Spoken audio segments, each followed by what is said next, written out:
ये आकाशवाणी है। कोविड-19 विशेष कार्यक्रम के अंतर्गत प्रस्तुत है कोरोना वायरस संक्रमण की वर्तमान स्थिति पर चर्चा, जिसे प्रस्तुत कर रहे हैं आकाशवाणी संवाददाता आनंद श्रीवास्तव। इस कार्यक्रम में आमंत्रित स्वास्थ्य विशेषज्ञ हैं डॉक्टर बलबीर सिंह। नमस्कार। चुनौतियों से पार पाने के लिए हौसला, दृढ़ इच्छा शक्ति और बढ़े हुए मनोबल की जरूरत होती है। आज देश और दुनिया के सामने कोविड-19 का एक ऐसा संकट है जिससे पार पाने की कोशिश हर तरफ हो रही है, लेकिन अब तक जो परिणाम सामने आए हैं वो है सिर्फ सावधानी। कोरोना के साथ जीवन जीना पहली नजर में बेहद मुश्किल लगता है, लेकिन अब यही सच है। हम सबको जीना भी है, आगे भी बढ़ना है और खुद के लिए, समाज के लिए तरक्की और प्रगति के रास्ते भी तलाशने हैं। सावधानी बरतनी है, सजग रहना है और कोविड के साथ जीकर उसे हराना भी है। आप सतर्क रहें, जागरूक रहें, इसलिए आकाशवाणी पर लेकर आते हैं हम ये खास कार्यक्रम। आज के इस कार्यक्रम में हमारे साथ हैं वरिष्ठ स्वास्थ्य विशेषज्ञ डॉक्टर बलबीर सिंह। डॉक्टर, आपका बहुत बहुत स्वागत है। नमस्कार। नमस्ते सर। डॉक्टर बलबीर के साथ हम चर्चा शुरू करें इससे पहले हम अपने श्रोताओं को बताना चाहते हैं कि अगर वो भी इस कार्यक्रम से जुड़ना चाहते हैं और कोई सवाल पूछना चाहते हैं तो वो हमारे स्टूडियो में फोन कर सकते हैं। हमारा टोल फ्री नंबर है 1800115767। हमारा एक और नंबर है 011-2331-4444।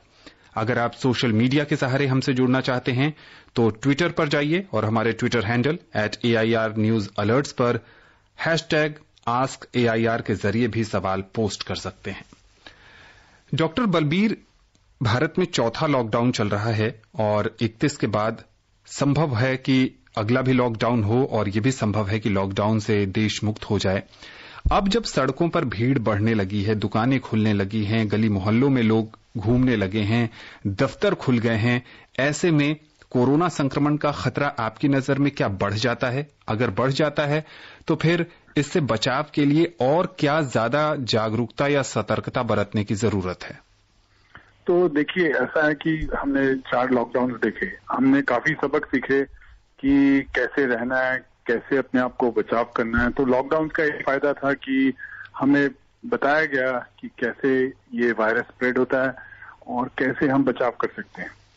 लेकिन लॉकडाउन के फायदे बहुत हैं। वो वायरस का स्प्रेड कम करता है, एकदम रैपिड ग्रोथ नहीं होने देता, प्रोसेस स्लो हो जाता है, जो हमने देखा हुआ। लॉकडाउन जैसे खुलेगा तो चांसेस है कि इन्फेक्शन बढ़ सकता है, तो हमें ये दिमाग में रखना है। तो हमें प्रिकॉशन ज्यादा लेनी है। तो भीड़ से तो बिल्कुल दूर रहना है। ट्रैफिक जैम से इतना नहीं डर लगता क्योंकि सब एनक्लोज्ड होते हैं या स्कूटर पे होते हैं तो हवा चल रही होती है। लेकिन जो प्रॉब्लम्स आएंगी वो है जब इकट्ठे लोग होंगे, वो प्रॉब्लम का एरिया है। तो लॉकडाउन जो रिलैक्स होंगे वो भी ऐसे होने चाहिए कि ऐसी अपॉर्चुनिटी ना हो कि लोग इकट्ठे हों। जैसे ही लोग इकट्ठे हुए वहीं चांस है वायरस का स्प्रेड होने का। तो जैसे अब लॉकडाउन रिलैक्स हो रहा है, लोगों को काम पे जाना पड़ेगा, तो काम पे जब जाएंगे तो वहां ध्यान देना बहुत जरूरी है। हम लोगों को खाने की आदत है कि इकट्ठे बैठ के खाएं, ये सब आदतें बदलनी पड़ेगी, दूर रहना पड़ेगा एक दूसरे से। प्रॉब्लम है इस वायरस की, वायरस बहुत चालाक वायरस है। तो अगर एक पेशेंट बनता है, एक के सिम्टम्स होते हैं, फीवर होती है, कॉफ होती है, तो एक और भी होता है जिसको इन्फेक्शन होता है और कोई सिम्टम नहीं होता है। तो जो जिसको सिम्टम नहीं है, खांसी नहीं है, वो ही स्प्रेड करता है। जिसको हाई फीवर है वो तो हॉस्पिटल में चले जाता है, आइसोलेट हो जाता है। जो सोसाइटी में है, जिसको एसिम्प्टोमेटिक है, वायरस है, वो वही स्प्रेड कर रहा है। तो उसको उससे बचने के लिए यही तरीका है कि उससे दूर रहे। तो हमें लॉकडाउन जब खुलेगा, रिलैक्स होगा, शायद हमें और भी प्रिकॉशंस लेनी है जो हमने पहले नहीं ली थी। तो उसमें मास्क और हैंड वॉश और सैनिटाइजर यही रह जाते हैं हमारे पास। डॉक्टर बलबीर, कुछ लोग ऐसे भी हैं जिनका फील्ड वर्क होता है, उनको दूसरों को जाकर चीजें समझानी होती हैं, उनसे मिलना होता है, अपने मार्केटिंग करनी होती है अपने प्रोडक्ट की या कंपनी की। सवाल यह है कि जो लोग दूसरे जगहों पर जा रहे हैं, अनजान लोगों के संपर्क में आ रहे हैं, उनके लिए कितना मुश्किल है और वो क्या और सावधानी बरतें सोशल डिस्टेंसिंग, मास्क के अलावा? तो फेस शील्ड्स बहुत यूजफुल हो सकते हैं ऐसे लोगों के लिए जी। उनको डिस्टेंस मेंटेन करना पड़ेगा जिसको मिलना है जी। और अगर ये टेली सोर्स से हो सकती है ऐसी मार्केटिंग जैसे फोन से या कंप्यूटर से जी, तो शायद वो बहुत फायदेमंद होगा जी। तो फील्ड में जाने से अच्छा है कि अगर वो टेलीफोन से या कंप्यूटर से डिस्कस कर सकते हैं अपनी प्रोडक्ट तो दैट वो फार बेटर है। जी बिल्कुल। पूरी दुनिया और भारत के जो लोग हैं वो इसी बात पर टकटकी लगाए हुए हैं कि कब कोरोना का टीका विकसित होगा। आज स्वास्थ्य मंत्रालय की ओर से जो प्रेस कॉन्फ्रेंस होती है उसमें प्रधान वैज्ञानिक की ओर से एक बात बताई गई है कि भारत में 30 समूह ऐसे हैं जो वैक्सीन पर काम कर रहे हैं। दुनिया के अलग अलग देशों में भी इस पर काफी शोध हो रहा है। कब तक संभावना आप देखते हैं और भारत की स्थिति के बारे में भी थोड़ी बताएं आप। तो इसका थोड़ा लंबा डिस्कशन अगर देखा जाए जी। तो एक वायरस होता है जी। वो वायरस अटैक करता है तो और वायरस के पास दो सोर्स चीजें कर सकता है या तो वो हाई केस फैटेलिटी का मतलब कि अगर 100 इन्फेक्ट किए तो 20 या 30 की डेथ हो गई तो ये हाई केस फैटेलिटी। कुछ है जो केस फैटेलिटी बहुत ज्यादा नहीं, इन्फ्लुएंजा है 2% मोर्टेलिटी, इसका कोरोना का है 3 से 6%। तो अगर फर्टिलिटी बहुत ज्यादा हो जैसे इबोला था उसकी नियरली 100% फर्टिलिटी थी तो वो स्प्रेड नहीं हुआ ज्यादा क्योंकि जब सिम्टम्स आ जाते हैं और पेशेंट सीरियस हो जाता है तो आइसोलेट हो जाता है। लेकिन जो बीमारी ज्यादा सीरियस नहीं होती वो स्प्रेड करती है और खूब स्प्रेड होती है जो कोरोना के साथ हुआ कि खूब स्प्रेड किया, हाई केस फर्टिलिटी नहीं है, सिम्टम्स कम है तो स्प्रेड होता है जी। तो जो वायरसेस स्प्रेड होते हैं बहुत वो पैंडेमिक करते हैं। अब 2 बीमारियां हुई थी मार्स और सर्स, ये 2004 और 2014 में हुई थी जी। ये कोरोना वायरस ग्रुप वायरस थे जी। तो मार्स और सर्स की केस फैटेलिटी हाई थी। दोनों एक चाइना में हुआ एक मिडिल ईस्ट में हुआ। तो मिडिल ईस्ट से जाके कुछ केसेस साउथ कोरिया में हुए लेकिन वो वर्ल्ड में स्प्रेड नहीं हुआ क्योंकि केस फैटेलिटी बहुत थी, पेशेंट सीरियस हो जाता था, सीधा हॉस्पिटल जी। तब हमारे पास अपॉर्चुनिटी थी कि वैक्सीन बना सकते हैं कोरोना वायरस के लेकिन नहीं बनी। क्यों नहीं बनी? उसका रीजन है कि हमें चाहिए होती है फार्मास्यूटिकल कंपनीज, गवर्नमेंट, WHO सबकी सपोर्ट चाहिए कि इसकी वायरस की अगेंस्ट मेहनत की जाए, फंड्स हो जो वैक्सीन बना पाए जी।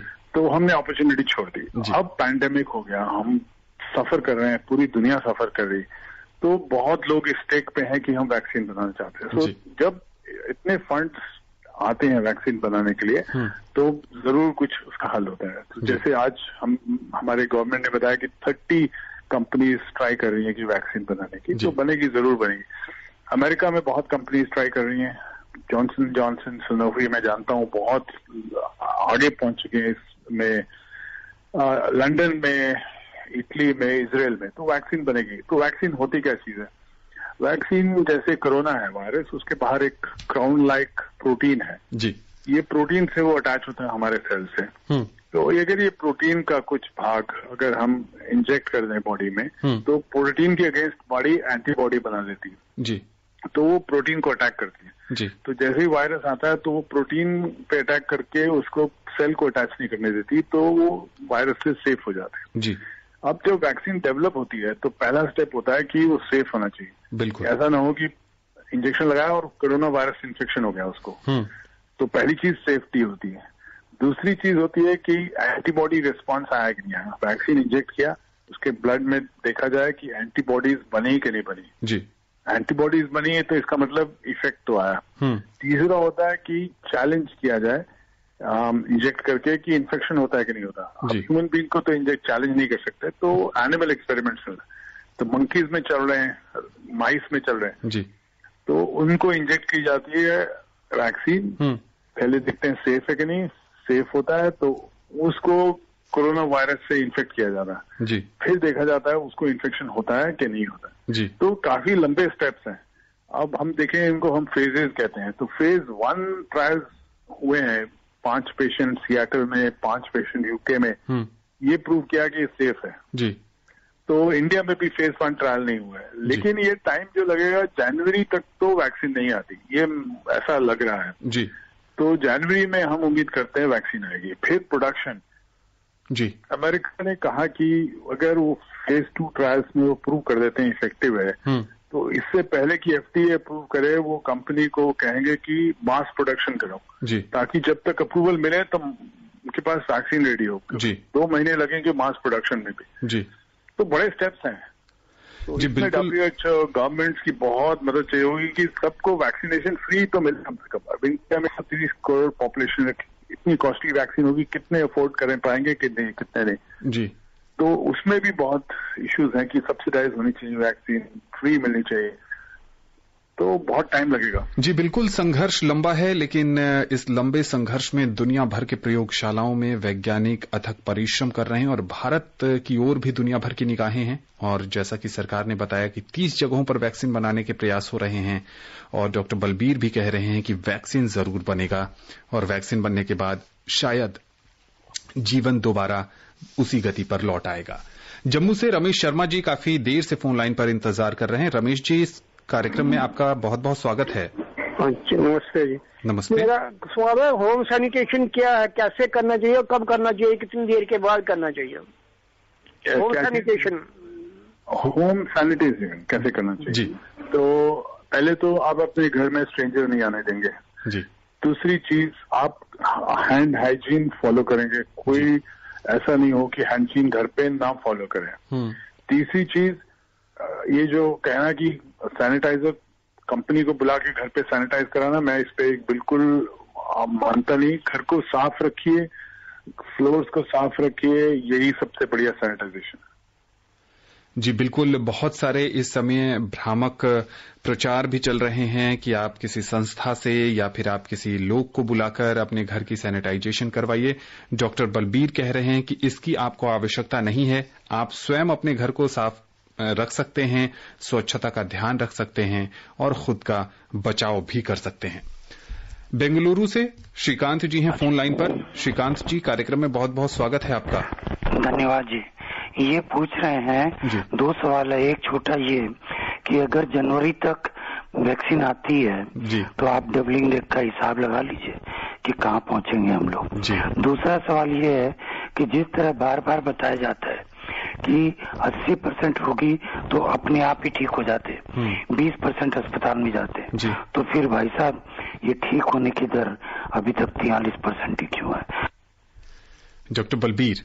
हाँ जी, तो पहला सवाल है कि अगर जनवरी तक वैक्सीन नहीं आनी तो हमारा डबलिंग रेट देख के पता नहीं कहाँ जाएंगे। ये क्वेश्चन आंसर बड़ा डिफिकल्ट है जी। ये वायरस ने सब प्रेडिक्शन गलत की हैं अभी तक जी। लेकिन मैं एक चीज बड़ी अच्छी तरह नोट की है कि आपने देखा होगा जहां जहां ये वायरस ने अटैक किया, 3 महीने में वो साइकिल खत्म हुआ जी। कल मेरे अपनी दोस्त से बात हुई जो डॉक्टर है यूएस में, तो वहां साइकिल अब नीचे जा रहा है, बहुत बड़ा डिक्लाइन है। उनके हॉस्पिटल में लास्ट 7 डेज में कोई न्यू एडमिशन नहीं हुआ कोरोना के साथ जी।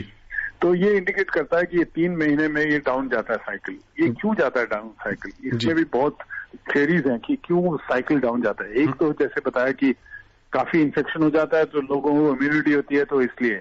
एक वायरस म्यूटेट होता है, म्यूटेट होके कम विरुलेंट होता है, मतलब सिम्टम्स नहीं करता, इम्यूनिटी देके चले जाता है, तो वायरस चेंज होता रहता है। तो आपने देखा इटली में 3 महीने में बहुत डिक्लाइन हो गया, स्पेन में, ईरान में, यूके में, यूएस में, चाइना में। तो हमारे पास क्लियर कट एग्जाम्पल्स हैं जिसमें दिखाया कि पीक हुआ फिर फॉल हुआ। तो मैं एक्सपेक्ट कर रहा हूं कि जून एंड तक शायद पीक होगा हमारा, फिर हम डिक्लाइन देखेंगे जुलाई से शुरू होना। तो मुझे उम्मीद नहीं है कि हम जुलाई अगस्त में, काफी सेफ होना चाहिए। जो ट्रेंड चला है दुनिया में जी, ये नहीं होगा कि हम जनवरी तक लगे हुए हैं इसको स्ट्रगल कर रहे हैं जी। दूसरा सवाल डॉक्टर बलबीर। दूसरा सवाल था कि जैसे कि स्वास्थ्य विशेषज्ञ कहते हैं कि 80 से 85% मरीजों को अस्पताल जाने की जरूरत ही नहीं होती, तो स्वस्थ होने की दर जो है वो अभी 50% से कम क्यों है? तो इसमें बहुत इंटरेस्टिंग है। कोरोना वायरस के सिम्टम्स कुछ को होते हैं, कुछ को नहीं होते जी। कुछ को होता है लो ग्रेड फीवर, खांसी, बस ठीक हो गए जी। कुछ हो गए बहुत सीरियस हो जाते हैं, और मुसीबत यह है कि कुछ को सिम्टम्स नहीं होते, सडनली सीरियस हो जाते हैं। तो ये जब हम प्रिडिक्ट नहीं कर सकते चीजें कि हमारे हाथ में नहीं, एक फिजिशियन कह नहीं सकता कि ये पेशेंट कैसे बिहेव करेगा जी, तो हमारा रहता है कि जो 65 इयर्स से ज्यादा है या जिसको डायबिटीज, हाइपरटेंशन, हार्ट डिजीज है, इन पे ज्यादा ध्यान दिया है, बिकॉज इनमें मोर्टेलिटी होने का, आईसीयू में जाने का चांस लगभग 3 टाइम्स हायर है जो दूसरों से जी। तो अगर हम ये सिर्फ सोचें कि सिम्टम ज्यादा नहीं है तो ये सेफ है, लेकिन वो 2 दिन में दूसरी तरफ भी जा सकता है उसका कोर्स। तो अगर हम ये ध्यान रखें, जो एज फिजिशियन हम करते हैं कि 65 years and above, diabetic, hypertension, heart disease की हिस्ट्री, कैंसर की हिस्ट्री, दवाइयां स्टीरॉयड जैसी ले रहा है तो उनको ज्यादा चांस है, तो ऐसे पेशेंट्स को हम दाखिल करते हैं और उन पे पूरा ध्यान देते हैं। जी जी, बिल्कुल। जौनपुर से राजधर मिश्रा जी हैं फोन लाइन पर। राजधर जी, कार्यक्रम में स्वागत है आपका। नमस्कार सर। नमस्ते सर, मेरा 3 सवाल है जी। सर, पहला मेरा सवाल है कि जो कोरोना पॉजिटिव मरीज ठीक होकर घर पे आते हैं तो कहीं इनको दोबारा कोरोना होने का चांस नहीं रहता है या उनके संपर्क में कोई कहीं कुछ कोरोना नहीं हो जाएगा सर? ठीक है, मेरा पहला सवाल है। मेरा दूसरा सवाल सर है कि जो कोरोना पॉजिटिव ठीक हो जाते हैं उनके शरीर जो एंटीबॉडी जो रहती है वो कितने दिन तक साफ रहती है? ठीक है। और तीसरा सवाल सर मेरा यह है कि अगर किसी के शरीर में कोई सिम्टम नजर नहीं आता कोरोना का और कोरोना पॉजिटिव है तो सर हमें उसे किस तरह सावधान रहना चाहिए सर? ठीक, बहुत अच्छे सवाल पूछे आपने। तो पहला सवाल, अगर किसी को कोरोना हो तो वो दोबारा हो सकता है कि नहीं जी। इसमें बहुत कंट्रोवर्सी हुई। साउथ कोरिया ने कुछ केसेस दिखाए जिनमें पहले पॉजिटिव था, फिर नेगेटिव हो गया, फिर पॉजिटिव था जी। अभी साउथ कोरिया से उसी पेशेंट्स पे स्टडी दोबारा हुई। उन्होंने कहा कि ये पॉजिटिव दोबारा आया था वो डेड वायरस था और वो इन्फेक्टिव नहीं था जी, उसने इन्फेक्ट नहीं किया। WHO ने एक गलत स्टेटमेंट दी जो मैंने सुनी और मैंने भी काफी क्रिटिसाइज किया। 1 महीना पहले उन्होंने बोला कि एक इन्फेक्शन प्रोटेक्ट नहीं करता आपको, दोबारा इन्फेक्शन हो सकता है। ये गलत है स्टेटमेंट, ये अगेंस्ट मेडिकल प्रैक्टिसेस है कि एक वायरस ने इन्फेक्ट किया, इम्यूनिटी दी, एंटीबॉडीज बनी है आपके और आप प्रोटेक्ट नहीं किया, ऐसा नहीं होता। तो अगर एंटीबॉडीज बनी है, फुल इन्फेक्शन हुआ है, चांसेस ऑफ री इन्फेक्शन बहुत कम है जी। तो जनरली ये पेशेंट सेफ होता है जी। और वैक्सीन का भी यही रोल है। अगर ये थ्योरी हम माने कि दोबारा इन्फेक्शन हो रहा है, वैक्सीन भी फेल हो जाएगी जी, तो ये गलत है। और अगर एक इन्फेक्शन होता है तो चांसेस ऑफ रिपीट इन्फेक्शन 1% से भी कम है जी। तीसरी चीज ये थी कि अगर किसी को सिम्टम्स नहीं है तो उससे कैसे बचाओगे? अगर सिम्टम्स नहीं है और पॉजिटिव हो गया टेस्ट तो उसको बिल्कुल क्वारंटाइन में करना है। किसी को मिलना नहीं चाहिए, उसको बिल्कुल नहीं मिलना चाहिए। उनके बर्तन वगैरह सब अलग होने चाहिए, उनके कपड़े अलग होने चाहिए, खुद उनको धोने चाहिए, सब बिल्कुल ऐसा डिफरेंट माहौल होना चाहिए घर पे, तभी बच सकते हैं बाकी लोग, नहीं तो नहीं बचेंगे। मैंने अभी तक जो एक्सपीरियंस में देखा है कि अगर एक पॉजिटिव घर पे है और बाकी अभी तक पॉजिटिव नहीं है तो बहुत कम चांस है बचने का। तो इसका मतलब हमारा क्वारंटाइन इतना अच्छा नहीं है जी।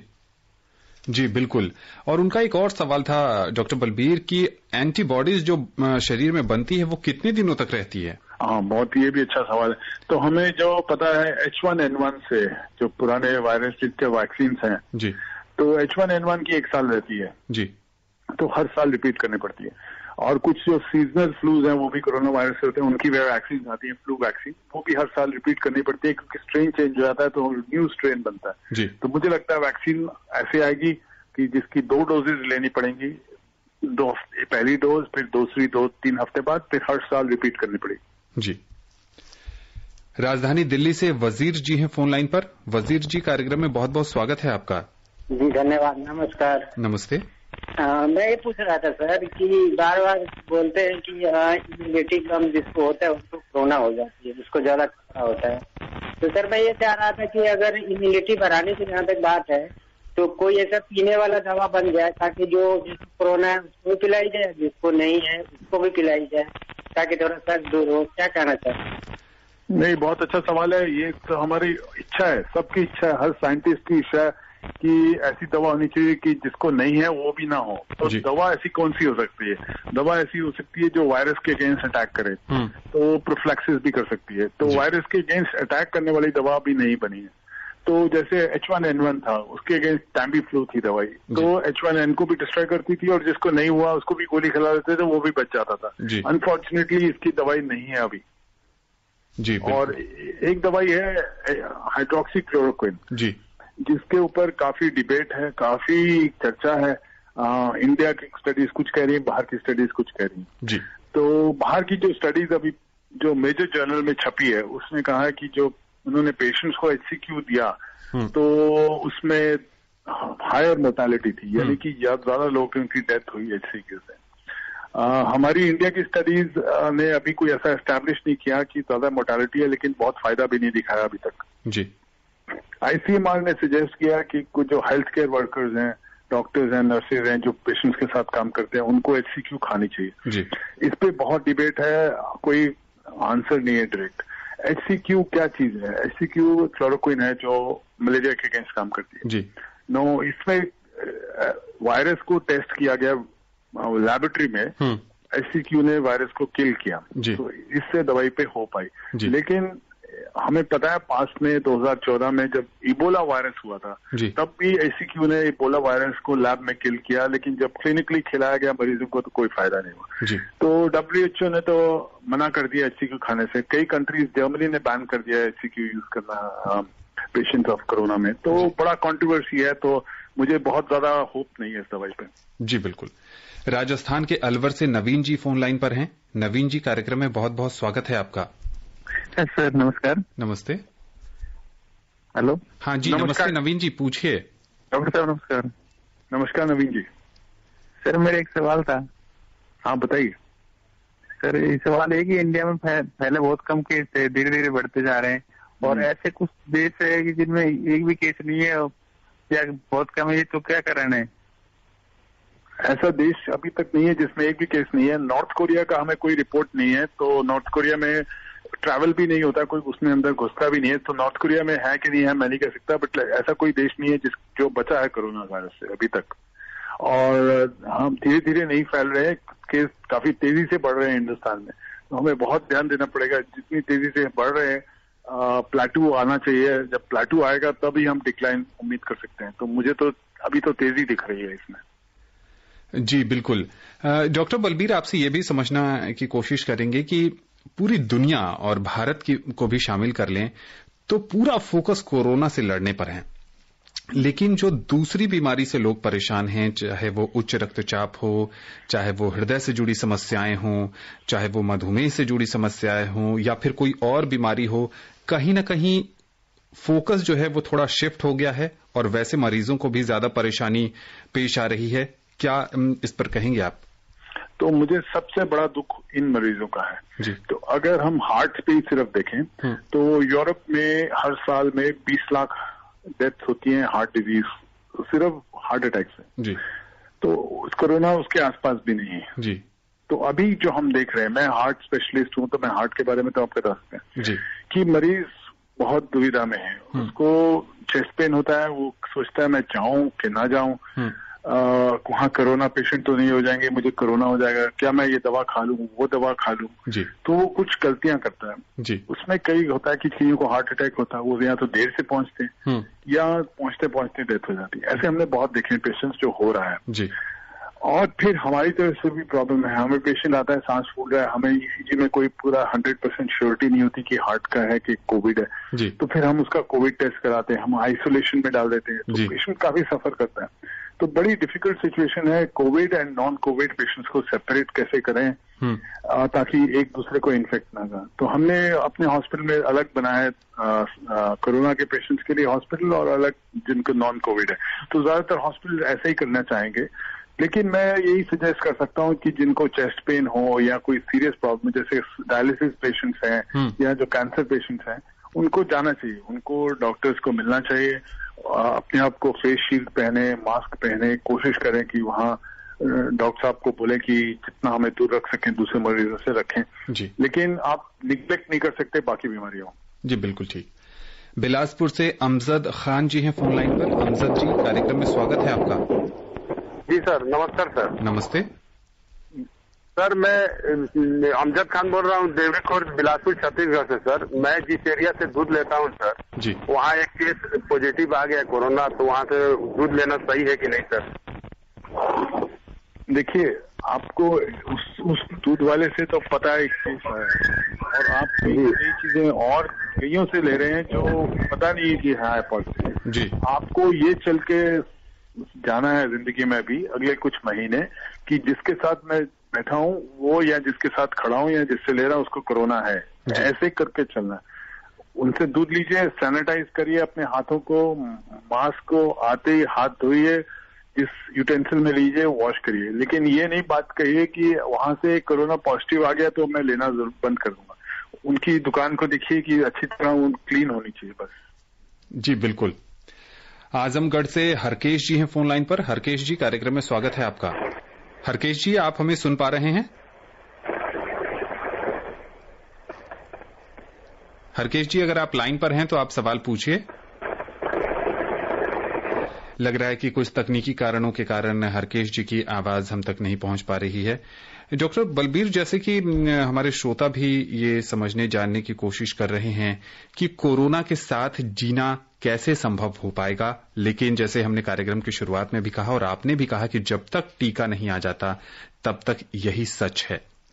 तो हमें पहली चीज ध्यान रखनी है आनंद जी, ये कि इससे डरना नहीं जी। हम डर गए तो कुछ नहीं होगा जी। तो हमें जीना ही है इसके साथ। अब इस वायरस के साथ जीना है तो हमें जो प्रिकॉशंस पता है वो करनी है। तो ये वायरस अटैक कहाँ से अंदर घुसता है बॉडी? म्यूकस मेम्ब्रेन से। तो म्यूकस मेम्ब्रेन कहाँ है? फेस पे है, माउथ, नोज और आईज जी। तो इनको प्रोटेक्ट करना है। हाथ का क्या मतलब है? हाथ हम फेस पे बहुत टच करते हैं जी, और हाथों को ध्यान रखना धुले होने चाहिए। तो मास्क का स्टैंडर्ड अच्छा होना चाहिए। मैं अगर देखता हूँ मार्केट में जाता हूँ तो मैं देखता हूँ कि अगर 20 लोग ने मास्क पहना हुआ, सब पहनते हैं मास्क, 10 का मास्क नाक से नीचे होगा। बिल्कुल ठीक। तो अगर वो नाक से नीचे होगा तो उसका फायदा नहीं, क्योंकि हम सांस तो नाक से लेते हैं जी। और नाक में ही मुकोजा है। तो मास्क कैसे पहनते हैं, हाथ कैसे धोते हैं, आंखों को प्रोटेक्ट कैसे करते हैं, ये सब इम्पोर्टेंट है जी। तो अगर हमें रहना है तो हमें बाहर तो निकलना पड़ेगा जी। और बाहर निकलेंगे तो हमें सारी प्रिकॉशन लेंगे, तो हमें जीना ही जीना है इस वायरस के साथ जी। बिल्कुल। फोन लाइन पर सुरेंद्र जी हैं। सुरेंद्र जी, कार्यक्रम में आपका बहुत बहुत स्वागत है। उधमपुर से हैं। हेलो जी सुरेंद्र जी, पूछिए सवाल अपना। जी सर, मैं सुरेंद्र सिंह डिस्ट्रिक्ट उधमपुर ब्लॉक पंचायत से बोल रहा हूँ। सर मैं पूछना चाहता हूँ कि जो हमारे भाई जो बाहर काम करते हैं लेबर का, और वहां से जो आते हैं उनको हमारे यहाँ इसमें तहसील में या कहीं कोई पंचायत में कोई लिया जाता है, 14-15 दिन वहां पे रखते हैं जी। तो क्या उनका सही से वहां पे पता चल सकता है कि इनको कोरोना हुआ है या नहीं? वहां पे मतलब ये पेशेंट बिल्कुल उस बीमारी से बाहर आ सकता है। और दूसरा क्वेश्चन है मेरा कि जो कोरोना वायरस की बीमारी है सर, एक तो ये खांसी बुखार वाला तो हमने सुना है, लेकिन दूसरा होता है कि उसको लक्षण कुछ दिखते नहीं है। और जी डॉक्टर बलबीर, जो अगर बहुत संक्षेप में, चूंकि समय बहुत कम है हमारे पास। हाँ, तो वो गवर्नमेंट उसको 14 दिन के लिए रखती है, तो 14 दिन में इन्फेक्शन खत्म हो जाता है जी। तो वो नॉन इन्फेक्टिव बन जाता है। तो अगर 14 दिन में उसको कोई सिम्टम नहीं आए और ठीक रहा तो हमें लगभग निश्चित है कि वो इन्फेक्ट नहीं करेगा किसी को। तो वो बहुत सेफ मेथड है। चलते चलते हमारे श्रोताओं के लिए क्या संदेश देना चाहेंगे डॉक्टर बलबीर? चलते चलते मैं यही संदेश देना चाहूंगा कि हमें उम्मीद है कि जुलाई तक ये इन्फेक्शन नीचे आना शुरू हो जाएगा। तो हमारे पास 1-1.5 महीना है जहां हमें थोड़ा सा मुश्किल होने वाली है, पक्का है मुश्किल होने वाली। मैं नहीं कहूंगा कि नहीं होने वाली मुश्किल, क्योंकि केसेस बढ़ेंगे जी। तो हमें जो प्रिकॉशन रोज बताई जाती हैं उसको गांठ की तरह बांध लीजिए, क्योंकि वो भी नहीं लेते लोग जी। लोग अभी भी मैं देखता हूँ कई बार मिलते हैं, काफी लोग इकट्ठे होते हैं। तो रिलीजियस प्लेसेस में नहीं जाइए, घर पे रहिए, ज्यादा लोगों के साथ ना मिलिए, अपने काम पे ध्यान दीजिए और दोस्ती वोस्ती अभी रुक जाइए जी। बिल्कुल। आकाशवाणी के खास कार्यक्रम से जुड़ने के लिए और विशेषज्ञ राय साझा करने के लिए डॉक्टर बलबीर बहुत बहुत शुक्रिया। शुक्रिया आनंद जी। आप लोग घर पे ही रहें, सरकारी दिशा निर्देशों का पालन करें, स्वस्थ रहें, खुशहाल रहें। नमस्कार। कोविड-19 विशेष कार्यक्रम के अंतर्गत अभी आप सुन रहे थे कोरोना वायरस संक्रमण की वर्तमान स्थिति पर चर्चा, जिसे प्रस्तुत कर रहे थे आकाशवाणी संवाददाता आनंद श्रीवास्तव। इस कार्यक्रम में आमंत्रित स्वास्थ्य विशेषज्ञ थे डॉक्टर बलबीर सिंह। ये कार्यक्रम आकाशवाणी के समाचार सेवा प्रभाग द्वारा प्रस्तुत किया गया। इसे आप हमारे mobile app news on AIR पर भी सुन सकते हैं। इस कार्यक्रम के संबंध में अपनी प्रतिक्रिया आप हमें ईमेल कर सकते हैं। पता है AIRNSDtalks@gmail.com।